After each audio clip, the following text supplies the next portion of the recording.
A day in my life as a teacher here in the United States of America. Isang Nathan Tanging araw sa inyong lahat mga Nathan Tangi. So ngayong araw nga ipapakita ko sa inyo ang usual at normal day in my life as teacher dito sa USA. So usually 5:20 in the morning ay gising na ako at nagre-ready na ako pumasok ng school. 7 a.m. ako umaalis ng bahay at 15-minute drive lang mula sa bahay papuntang school. And by 7:15 ay nakapasok na nga ako ng school building at oras na para mag-clock in. So after ko mag-clock in, dumiretso na kaagad ako sa aking classroom. Charan! At dito na nga magsisimula ang isang araw na pagtuturo dito ni Teacher Nathan.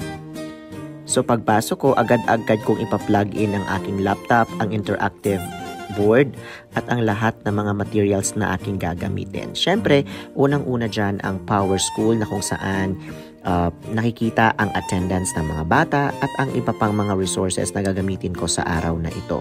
So, niready ko na rin ang kanilang morning work para pagpasok ng mga bata ay may gagawin agad sila. So, ang gagawin nila ngayon ay isang maze activity to test their comprehension skills. O, selfie check muna tayo habang hinihintay ang mga bagets. O, diba? O, eme.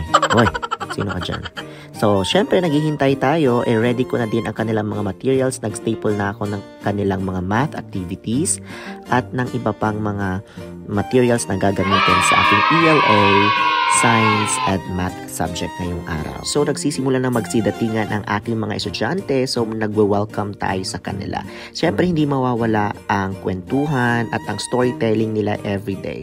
So, ako naman tagapakinig lang ako. Yes, okay lang naman ako sa kanila. Char. And after that, magsha-sharpen na ako ng kanilang mga pencils.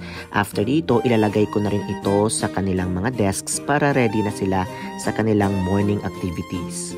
So by 7:55, oras na para sa Pledge of Allegiance.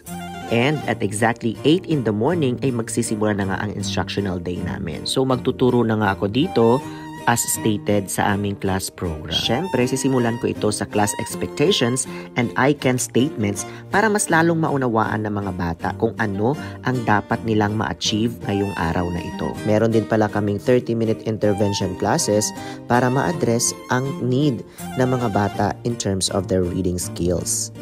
So by 11:30, lunch break namin and after that, recess time ng mga bata. And by 12:25, oras na ulit para bumalik sa classroom para ipagpatuloy ang pagtuturo. Dito rin namin ginagawa sa oras na ito ang small group interventions. So by 1:10, PLC time na. PLC stands for Professional Learning Community. Sa oras na ito, dito kami nagpaplano at nagpa-finalize ng aming mga lessons for the upcoming week. By 2:45, dismissal time na. Habang naghihintay ng mga sundo, eme-eme muna tayo.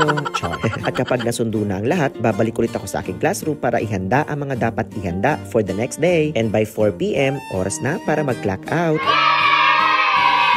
Maraming salamat mga Nathan Tangi sa pagsama kay Teacher Nathan sa isang napaka-productive na araw na ito. Kung tinapos mo ang video hanggang dito, I'm sure sign na ito na pumunta ka na dito sa US. Malay mo, magkasama na tayo dito next year.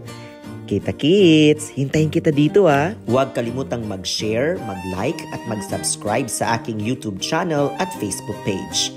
Paalam!